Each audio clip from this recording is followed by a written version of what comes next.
Hello and welcome to the CEO's Chair talk show. Today we are in season 4, episode 55 of the talk show. So we have another exciting founder sharing her life journey and sharing her conversations and experiences with us today. We're in conversation with Nikki Varanasi all the way from sunny San Francisco. I know it's not very sunny right now because it's 9:30 at night there, but we appreciate her taking the time to be on on the show and on the episode with us. Nikki is the founder and CEO of Staax. So once again, Nikki, formally, thank you for coming onto the CEO's chair. Thank you so much, Siddharth, for having me. It's honestly been an honor to live through this journey and really excited to share with everyone a little bit of what we've been through in the last year. Thank you, Nikki. So just a few lines of introduction for those that may not be very familiar with what you do and a little bit about your background as well. While you were born in India, you and your parents moved to the US when you were just 3, and you grew up on the West Coast. And then you obviously, after you graduated, moved to the East Coast to start working in finance. You worked in KKR for a couple of years. And then when you were with McKinsey, you were running the hedge fund called MIO Partners, and where you were responsible, and we'll talk about that a little bit more during the conversation, you were the fund owner for an $800 million investment vehicle. And then Nikki decided one day that McKinsey life wasn't exciting enough for her, and she wanted to start her own venture. So that's where Staax came into being, and we'll talk also about how you met your co-founders. I believe, as the story goes, you met one of them at an interview, if I'm not mistaken, and you booked a cab for her. So that's a great way. Yeah, I would love to start off, by telling that story. So, you meet Please. your co-founders in the funniest places. When I was in New York City interviewing for Goldman Sachs, I met Lucy, who's our current COO, at an interview. We were both in the room, and we were like, almost competing against each other for the role. And at the time, you're so close-minded. You're like, I want to work for this firm. I want to do this work from 9 to 5, like whatever it is, like I want to be here. You're not really thinking about what this could lead to, this relationship. So that was really important, is that building those relationships, even though you don't know where it leads to, is a big lesson I've learned, because now Lucy is part of the founding team. A few years later, we've been really good friends throughout, and we share a lot of the same story. Like, we both immigrated here from different countries. We grew up with immigrant parents navigating the financial landscape of America, which isn't the easiest, especially when you're brand new and land from, a plane with a few $1,000s in your pocket. You definitely have to navigate the American landscape. So we all kind of came from that background. And then I met our CTO, Victoria, through Lucy as well. They're actually twin sisters. And it was kind of like a deal, right? I was like, Lucy, I would love for you to be my founder, but I want you to bring your sister on as well. We need a technical founder. So it worked out really well for us. But yeah, connections and networking is everything. No, and that's great to hear, because you hear everyone in the business world talk about relationships and the power of networking. But it's very rare that somebody actually consciously does it. Is that something that's always come naturally to you, or is it something that you've had to work on? I've always been an extrovert, and I think with the pandemic and with quarantine, you're more alone, and I've kind of naturally become a little more introverted, but networking has always been so fun for me. There's a lot of people who kind of go into a room full of people and feel intimidated or feel like, why am I here? What do I say? They overthink it. But for me, it's always been pretty natural. I've always loved speaking, public speaking. Kind of building relationships with people comes very easy to me, which is why I felt the role of the CEO would work well. I think you have to kind of be a people pleaser or a people charmer in this role, as bad as it sounds sometimes. And so I've gotten lucky with that skill. No, absolutely. And especially when you're leading a company and you're dealing with everybody from investors, potential investors, to your colleagues, and then outside vendors as well. You're probably wearing a lot of different hats, multiple hats in the same day. And I can totally relate to that. Yeah, definitely. And you're dealing with, like you said, all different types of people, different opinions, different personalities. So you're kind of wearing different faces throughout the day. Like, you might put on a different face for an investors versus your team versus a client or a customer, right? So I personally think that being able to code switch, and this is something I learned in college, and this did not actually come very easy to me. I had to learn this over time, is how can I switch my personality to perfectly mend with the person I'm speaking with or the situation I'm dealing with. And I think that's been a big life skill for me. It's been a big contribution in being a founder the last year. No, and I can totally imagine. Do you have any tips for the rest of us that, when you do enter a room, what is it that you notice, and what is it that you think is probably one or two of the most important things that other people notice about you as well? Yeah, I think confidence, like this is from like a TV show I used to watch, but 90% of life is confidence. And the best part about it is people don't know if it's real or not. You just have to put on a face and walk in a room and sort of, play the game. It's all sort of like a movie, and you're in act one, and you're really putting on a face. You have to be confident. I think one good thing to note is when you enter a room and there's a lot of people and you want to network, really target who would be approachable, and not just that, but you can get to know something relatable, something in common that you have with that person, and just start talking on more of a personal level. Like skip the small talk. Small talk hasn't gotten anyone anywhere. So I kind of skipped to the part where like, tell me a little bit about yourself, like where are you from, why are you here? Like not really like what you do, but why you do what you do. And so I feel like those relationships, last a lot longer and are more fruitful in the very end. Absolutely. I couldn't agree with you more. So taking you back a couple of years, Nikki, so you're in McKinsey, you've been working there for a couple of years now. You're doing fairly well. You've been given some big responsibilities. And then suddenly you decide that, listen, it's not exciting enough, or I want more. What was it, an overnight decision? Was it something that you really thought through? Because I'm sure, coming from a finance background, you pretty much plan everything out. So was it a planned decision, or was it just an overnight decision saying, listen, if I don't do it now, I'm never going to start up? Yeah, I mean, I think I'm a very planned out person. I like to have things pretty organized. So it was a plan. And I think, just to backtrack a little, it wasn't easy to get there. Growing up, like I didn't have all the connections or resources. I kind of had to moved to New York City at 18 to go to college by myself. It was pretty scary not knowing anyone there and starting fresh.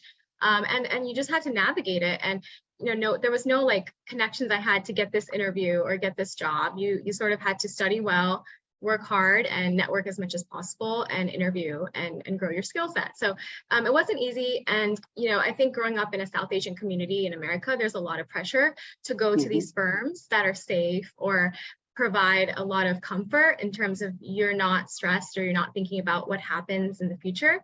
It's a pretty easy route to go on. And so it was always encouraged to me growing up, study this, go into this firm and stay there until you retire. And then, that was the goal for a lot of people. But for me, I just never felt happy there. I never felt challenged.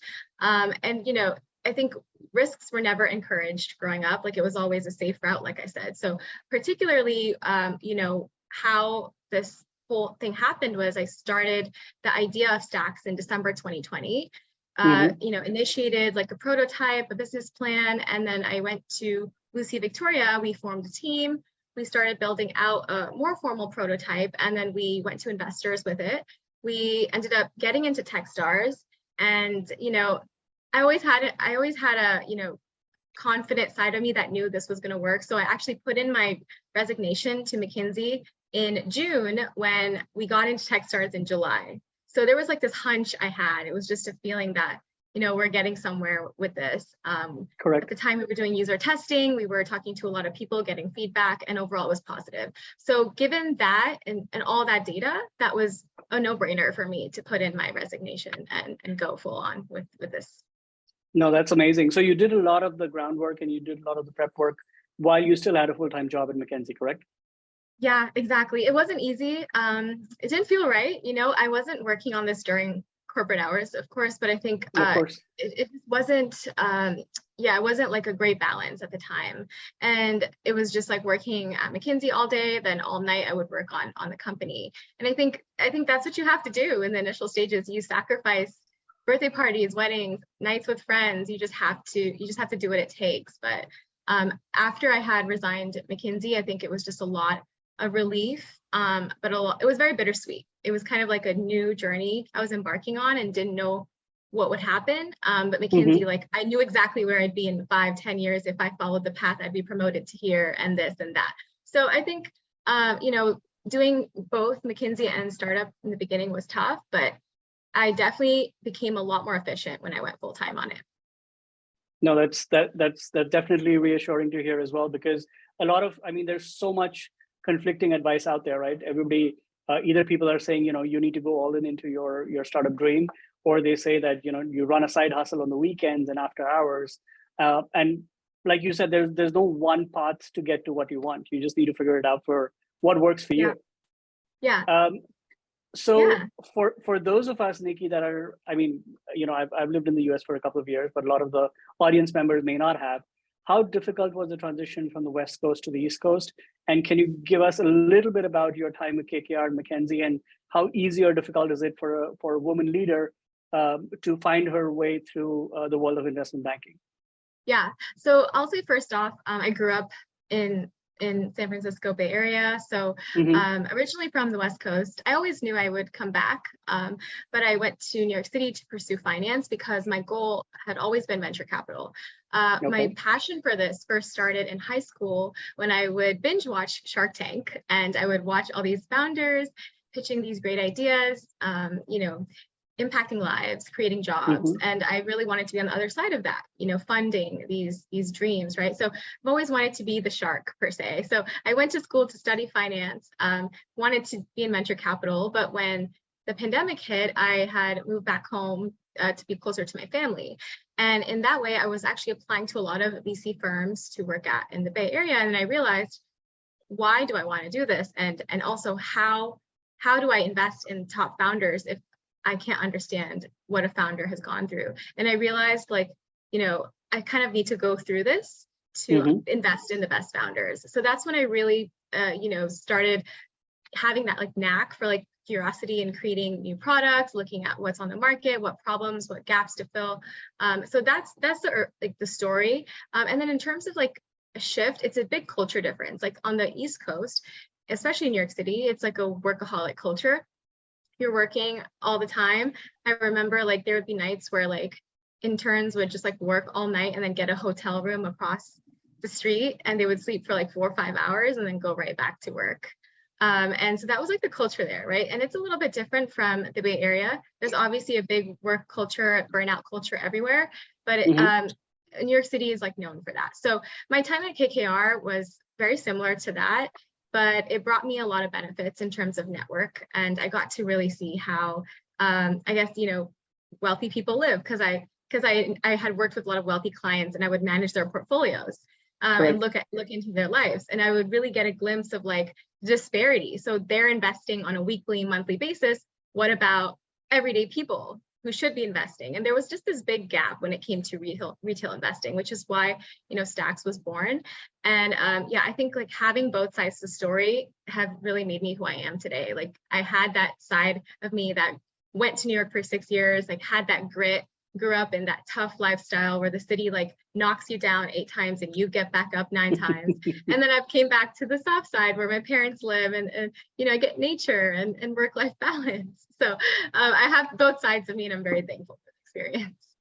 No, it does sound like an incredible experience. And like you said, everything that you've done so far has actually formed you into who you are today.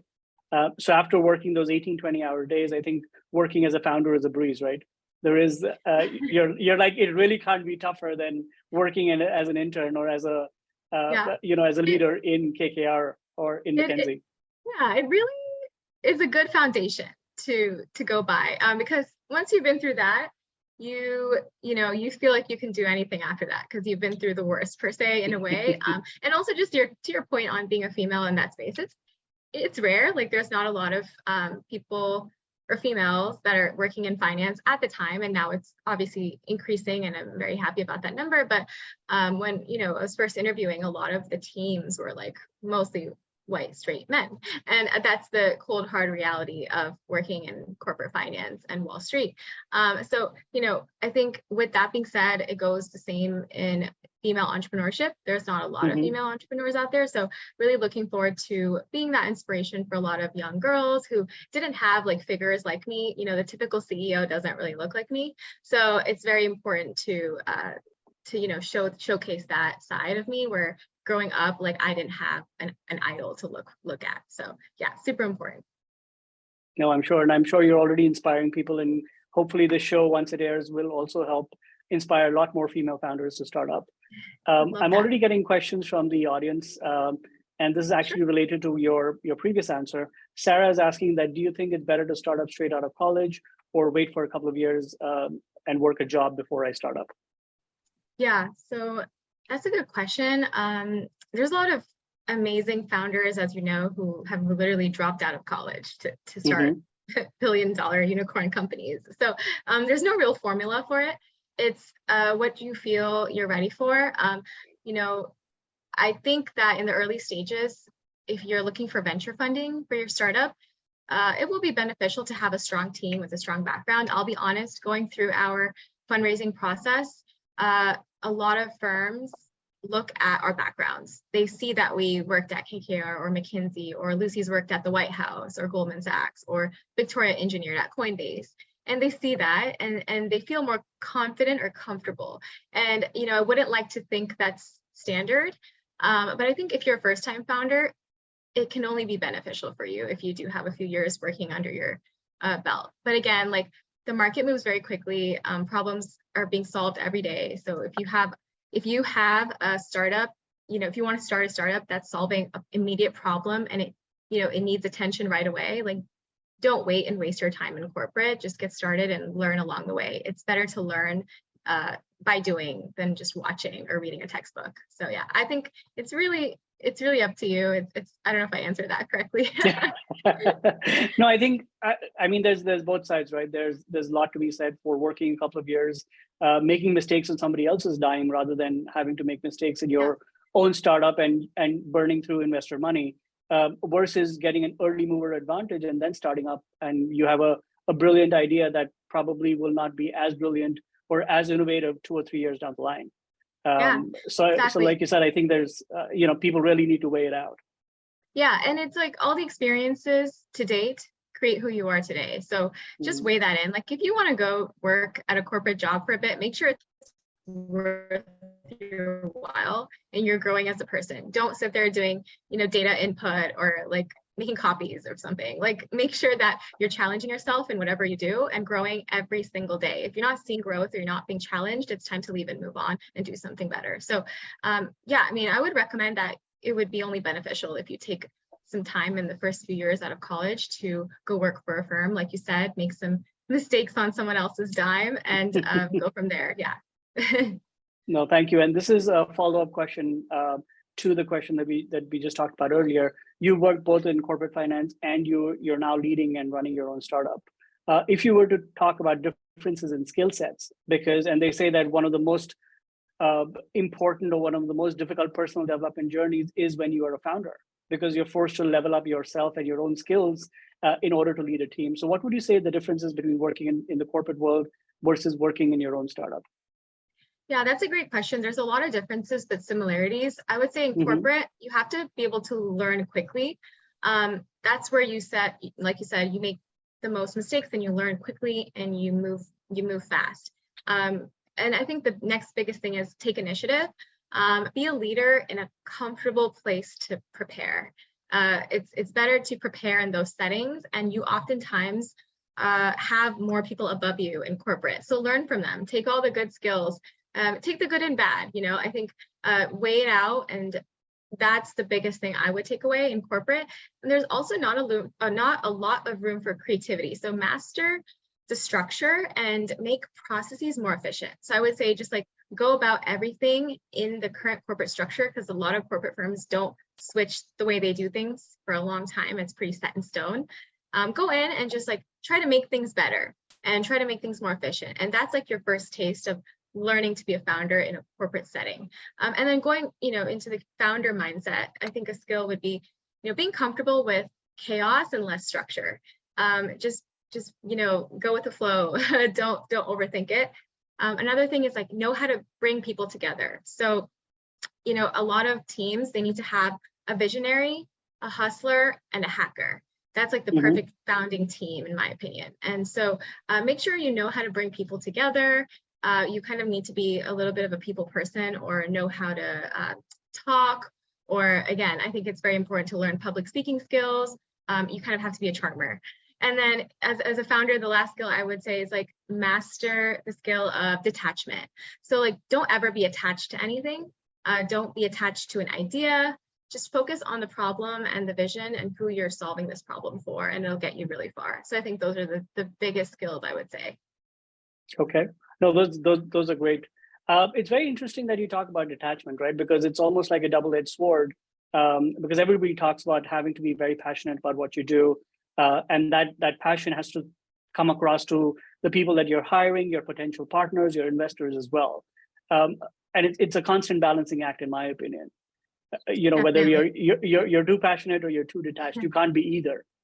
Yeah, it's all about balance. I think like, having detachment to certain things like is very, very beneficial, and it can be the thing that saves you in the end. For example, if you are so attached to your idea, your initial idea, and it's not doing so well, and you're not taking customer feedback and maybe even having a pivot in your company, you're going to fail. So I think having that detachment is super beneficial in a way. But then, like you said, on the other end, you need to be attached to the problem you're solving, the vision and the mission. And that's what will attract top talent to your company, because you are so attached to these bigger, problems that you're solving. You're going to attract the best engineers, the best product builders, the best operations people. And that's how you really grow the company. The company is really not always about the product. It's really about the customer and the team that you're forming. No, and I think that's a great point and a great segue into our next question, which is about hiring and attracting top talent. Yeah. When you're a startup, and there's so many startups that are coming out every day, not just in the US, but all across the world. What is it that you do differently? And we'll talk about Staax a little bit further. But what is it that you do differently that, and I think you're a 7 or 9 member team now? How big is the team? Yeah, we're about seven full-time people going on to 8 very soon. And it's wild to say that, because we just a year ago, we were just 3 co-founders, not even full-time on this. So it's pretty wild to say that. And it's still very, very small. Of course, we're just a speck in a big, sand beach. It's just very, very, very minor. I think like the best part is that having a small team is like, you own a lot of the processes still. So like as a CEO, you have to do everything. You have to be into product, you have to be into engineering, operations, sales, whatever it is, hiring. We don't have an HR person on the team right now since we're so early stage. So you kind of have to be the HR person, right? And shift, like I said earlier, code switch. So I think hiring is always tough, but lately in this market with all the freezing or the layoffs,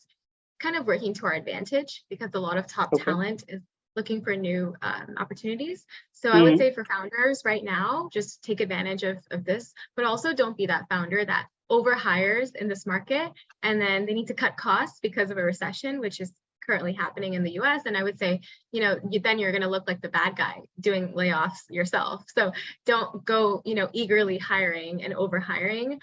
Just hire exactly who you need and make sure that they're there for the long term. Our resources have been really finding hires on LinkedIn to date. That's like the best place that we've found some of our top talent, but it's really never an easy process. And how we do it on the team is we usually have like a few rounds and we all talk to the person. I think that helps them understand the team dynamics and the firm, as well as us understand them on 3 different layers. So I would just say that's the best. Yeah, I guess that's the best protocol. And that's what we take right now. No, and that's very interesting to hear because and everybody talks about the future of work and everybody talks about changing priorities, right? Are you seeing a lot of different questions or are you seeing a lot of different priorities from people post the pandemic when they're looking for companies to join or looking for job roles that they want to fit into? Yeah, I mean, okay, so a lot of our dynamic is millennials or Gen Z. That's kind of our hiring, I guess, protocol, you could say, is that we look for that because that's our target market and we fall into that. And we really want every hire to understand who we're targeting and being a consumer themselves. So a lot of this shift you're seeing in like Gen Z or millennial employees is that they want a really good work-life balance and they want to work remotely. They don't want to go into office like how I did like 2-3 years ago and work from like 8 a.m. to 8 p.m. right? And you didn't go to the office, you lived in the office, right? I know. Yeah. The office was my home. Yeah, which isn't healthy, right? So I think it's moving in the right direction. And I think as a leader, we need to recognize like the shift in desires. And I think you need to think about, where do people work their best? You can't force someone to come into an office if they're not doing their best work. So it's really not on you at that point. So I think like listening to what's happening in the current market, and who we're targeting in this market is really important. So yeah, I think like working remotely, having good benefits, having a good team culture. So it's no longer the days of micromanaging or screaming at your employees like maybe 20, 30 years ago would have worked on Wall Street or other, industries. It's all about that friendly working culture. Like, even though my title is a CEO, I do stuff that interns do sometimes. And so it's like a range. You have to, you have to like get on everyone's role and look into their role from their perspective to better guide them. So I think that's been a key part of how I train our hires or motivate them when they first join. And it helps me see better into their role and their goals, near term and long term. So yeah. Yeah, no, we all talk about empathy being a very powerful part of being a CEO, and I think you described that really well. Switching to the topic of Staax. First of all, love the name. And Thank you. Could you tell us a little bit more about Staax, how it originated, and the problem that you identified that you're currently solving? Yeah, so the name Staax is funny. I think I came up with it in bed in the middle of the night at 2 a.m. one day when I was looking for a name for my so-called company at the time that I wanted to start during Christmas in 2020.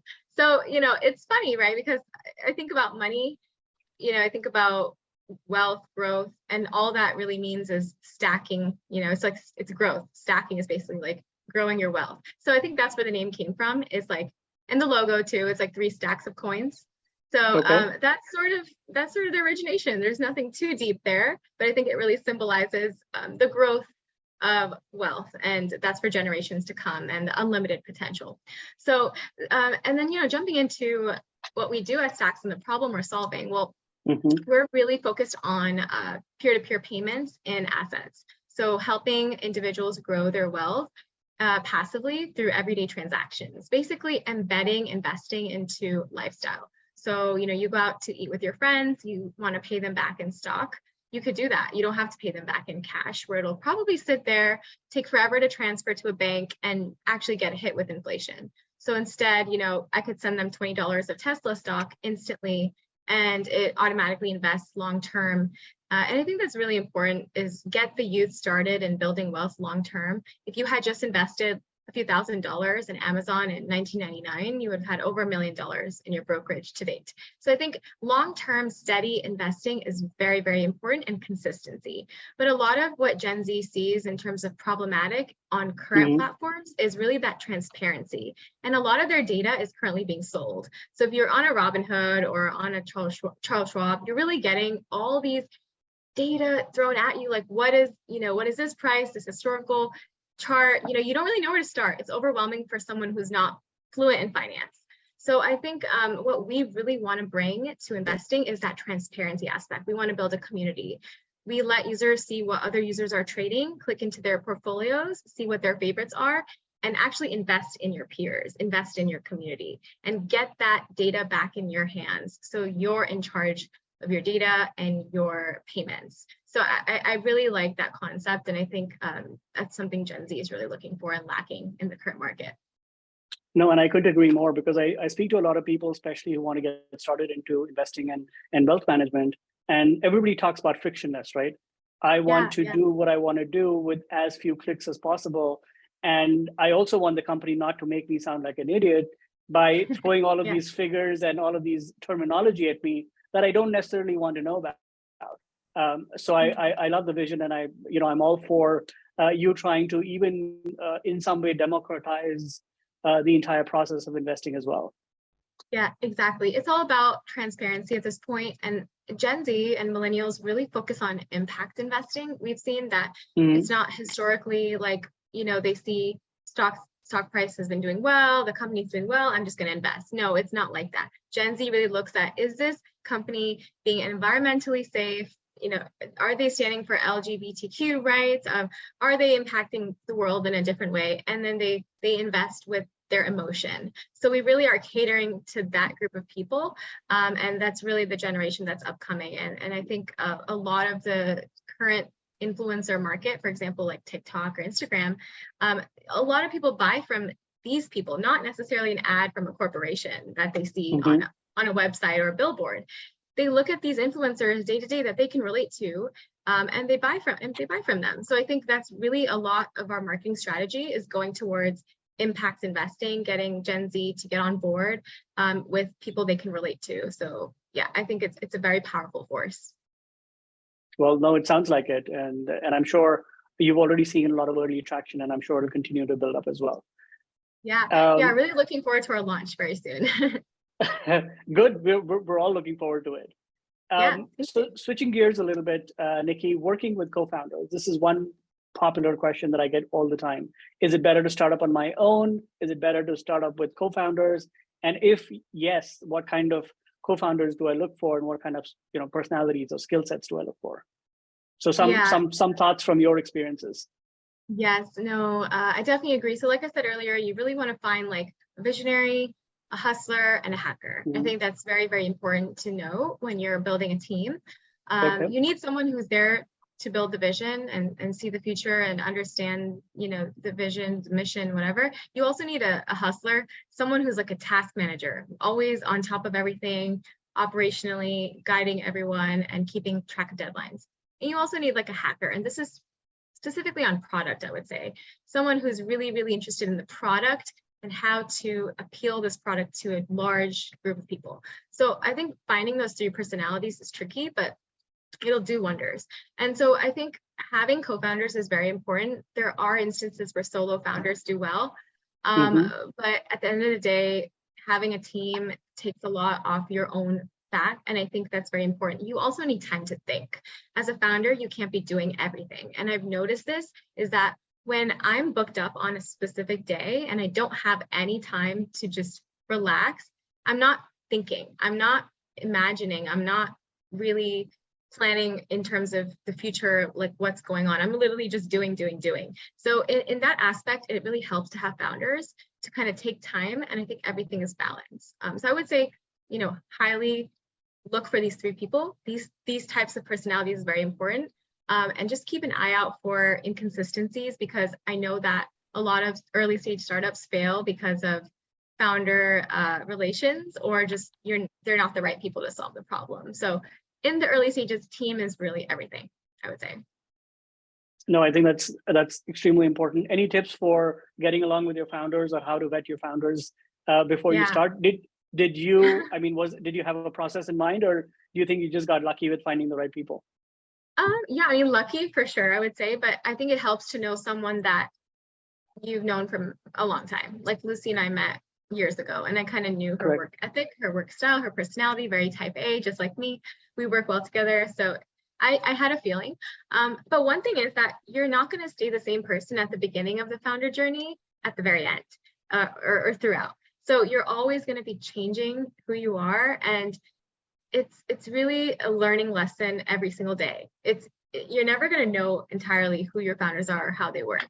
So it's about communicating correctly and sacrificing or compromising and taking feedback well. In the beginning, there was a lot of feedback that I personally didn't take so well. And I realized that in order to grow and get along with the founding team, you need to take the criticism, even if you don't want to hear it. And if you think you're perfect, it doesn't matter. So I think that's a big growth factor. And I think tips for helping this strategy out is that I would say you could just even take a personality test. Like there's a quiz online called 16 Personalities. And you basically take a quick, few minute test and you come out with a personality. And it actually provides you a whole write-up, a few pages long. And it really helps to get to know who your founder that you're working with is. So we did that early on. And anytime there's kind of an issue or a discrepancy or something we disagree on, kind of always go back to that personality test and figure out like what's the best way to approach this given how they are. So yeah, it can't hurt, No, absolutely. And you talked about communication, and I think that's probably key for any relationship, right? If I communicate better, by somebody sending me an email in advance and then setting up a time to have a conversation versus just having a random conversation introduced into something else, then I should be able to work with somebody that respects that. And I think that is so key. Yeah, and I think like communication in a way, it's like it really helps make processes more efficient. So I think my dad used to tell me the story when I was younger, but there was, let's just say two boys were fighting over an orange, and that orange, both of them wanted it, but for different reasons, and neither of them knew. One wanted the peel and the other one wanted the inside of the orange, yet they were fighting for it for hours. And like, if you think about it, if they had just communicated why and why they want the orange, they could have easily split it. One could have taken the inside, one could have taken the peel, and it's a win-win situation. So, and it saves a lot of time. So I always think back to that analogy, because you always want to understand why someone thinks the way they do, not just like, I disagree with this, or I think we shouldn't do this, but why is that? And I think digging deeper into these voting scenarios or these debate scenarios is really, really helpful, because in a founding team, you're going to have big decisions to make.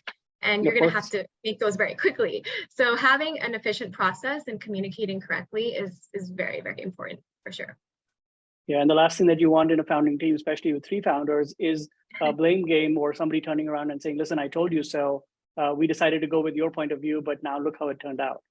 Yeah, exactly. And I think what is important is like as a team, like even though let's say like you play the blame game internally, to external people, you're always going to look like a whole. So the mistake is going to be all of you guys. So you're representing, your team, even if you make a wrong mistake. So I think like moving with that in mind is crucial. And I completely agree with what you said. No, I couldn't agree more. Talking about communication and taking that a little bit further about how you represent yourself and your brand. How important is it? Because I see a lot of technical founders out there that say that, listen, let me focus on the product and let me focus on the business aspect. I don't necessarily want to go out and be the face of my own company, or I don't want to go and talk about my own company because, it comes across as bragging, or it comes across as self-promotion, especially given, the South Asian culture and background that you belong to as well. So what are your thoughts on being the brand ambassador for your own company, especially for early stage founders? Yeah, so I think, this is usually looked down upon, but I think it's important to do. In the early stages, self-promotion is kind of like your founder branding. It brings familiarity and it brings trust to the product. So it actually allows your users to connect deeper when using your product, because they know you as the founder, the builder, the creator of the product.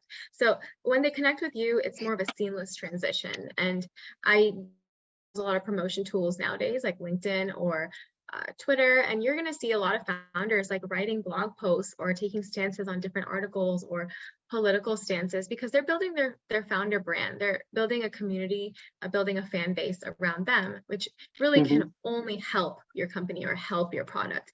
And a lot of times, this also helps with fundraising. If you're constantly talking about what's going on in your company transparently through your founder perspective, on these different social media sites, a lot of founders will have luck in terms of getting attention of big investors on there. And that's how we've gotten a lot of luck as well. Being active, being, posting, promoting ourselves, creating a brand around the founder.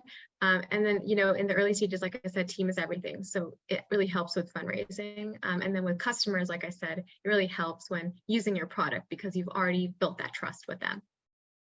Got it. Yeah, no, I think building in public is a very difficult yet very easy concept as well, because essentially you're putting yourself out there and what you're working on. Yeah, and I think like self-promotion is always awkward, right? Like you're trying to like promote yourself, but you're not trying to brag.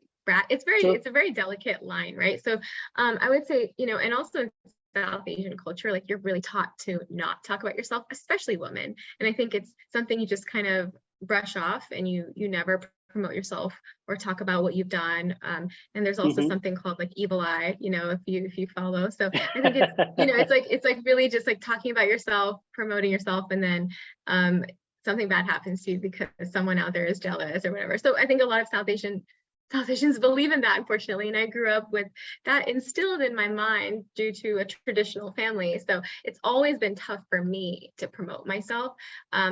and also with imposter syndrome. And I think this is something important that not a lot of people like talk about, but everyone has it. When we first got into Techstars, we were in a Zoom call with 10 other amazing founders. And we would sit there and be like, how did we get here? Like, do we belong here? And this was 2-3 months into the company starting. So imposter syndrome is also very, very, very real. You're always kind of questioning, even the most successful people face this sometimes. And so when you're kind of self-promoting, you kind of go through all these things in your mind, and you kind of need to put that all aside and think about what's best for you in the company. And in a selfish way, it actually works very well in terms of promoting or creating a founder brand. Yeah, no, and especially with imposter syndrome, I think that's a very, very important conversation. And it's important for people to see people talking about it openly as well, because I think too often it's been brushed under the carpet, or like we started the conversation with, that you enter a room and nobody can tell whether your confidence is real or it's not. But you just need to go ahead and do it anyway. Do you have any tips for overcoming imposter syndrome? Have you, is it something that you mentally trained yourself to do, saying that, listen, it's just something that I have to do? Yeah, I think there's, it's never easy. Like, I think I still haven't conquered that. I still think I'm working towards that every day. Like, we get a great investor on board, or we hit a milestone, and I always think like, wait a sec, how do we do that? But it's always like feeling like, how did I get there? But if you really like reflect and take time to reflect, and this is a skill that's helped me, is like take a whole day or like out of the weekend to just think back on everything that you've done in the last week or month. And it really helps you to understand how you got to where you got, how you hit the milestone that you hit. And it actually makes you feel more deserving of it and more confident. And I think that's just a silly mind trick that I kind of do. But it really validates like the goal or the successful milestone. And so I think that's helped with my imposter syndrome a little bit, is I feel more deserving of being there or getting what I need to get because I worked hard. I think that's a great tip, to also take time out to acknowledge how far you've come and how hard you've worked to get to where you are, so you rightfully deserve the opportunity that you've got or the success that you've got. So it's been a phenomenal conversation so far, Nikki. So just last 2 questions before we wrap up for the evening. I have another question from Rakesh, who asked that, how does one find a startup idea to work on? My it's a good question, actually. My idea came from a personal pain point, and I think that's a strong perspective to take. I had a problem with something. I had a problem with the way the process was to send stock. I was actually having a lot of trouble sending my friends stock for Christmas. I had to pay fees, fill out paperwork. There was like a gift card involved, more delays, and I never really ended up doing it. So I think having a specific pain point that you went through is very strong, because you relate to it and it brings a lot of passion to the problem you're solving, because you desperately want to see that change in the world. And honestly, although the problem started off as like a gifting problem in terms of stock gifting, it turned into something a lot more. And I think that's the key point to note here, is that ideas always come out half-baked. They're never fully formed, right? So I think what's important here is that even if you kind of have an idea, just start the company, start user testing, start getting feedback, start talking to investors. The data you have is more valuable than the data you're telling yourself to believe internally. So I think getting that initial feedback and then pivoting if you need to, or growing your idea further, is important. But I think looking internally into your life and really thinking about what problems you've encountered helps a lot when you're looking for an idea in terms of starting a company. I would also say, like, talk to a lot of people, just network, talk to a lot. If you're trying to build a B2B company, talk to a lot of founders. What problems are you having right now in your current process? Is it with like, keeping track of your team's tasks? Is it with, creating this payments API? Like, tell me what the problems you're having right now. And that helps build a lot of, hypothesis around like what could be better, what could be faster. And you can kind of base your startup idea around some of those. So I think B2B is a lot easier. B2C is a big big one to tackle. It's always trickier to build a consumer product than a business product, in my opinion. So I would just say, like, make sure you have an appetite for that and make sure you know what vertical you want to go in before coming up with an idea. Thank you. I think that's great advice, and Rakesh probably got more than he asked for. Last question before we wrap up for the evening, Nikki. If you had to give, some advice to first-time founders, now that you worked for 6 years in the corporate world, you're running your own startup. It's about 18 months old, 16 to 18 months old. Yeah. What is that one or two pieces of advice that you want to leave them with? Okay, so I guess the biggest thing is it's really about who you know, not what you know. And I think that's very cliche, but it's a phrase that I always say, because, always be networking, and don't do it for selfish reasons either. Go in with an open mind and understand that person and find ways you can help them. And naturally, you'll get rewarded back over time. I think that's been the strongest force in our journey so far, is our network. So that's very important, and never take that lightly. And I think that another big thing is, like, take feedback well. Listen to your customers. Like I said, don't romanticize your hypothesis. All startups are hypothesis until they find PMF, product market fit. So until you find that product market fit, you're not a real company. So just continue to take that feedback and build for customers and listen to what they have to say. I think the last thing would be, like, I think I touched on this earlier, but balance. The best ideas come when you're idle sometimes, not when you're scrambling for a deadline or stressed out, but really when you're taking time to yourself and relaxing. And I think nothing ever really good comes from stress. So don't burn out, and practice calendar management.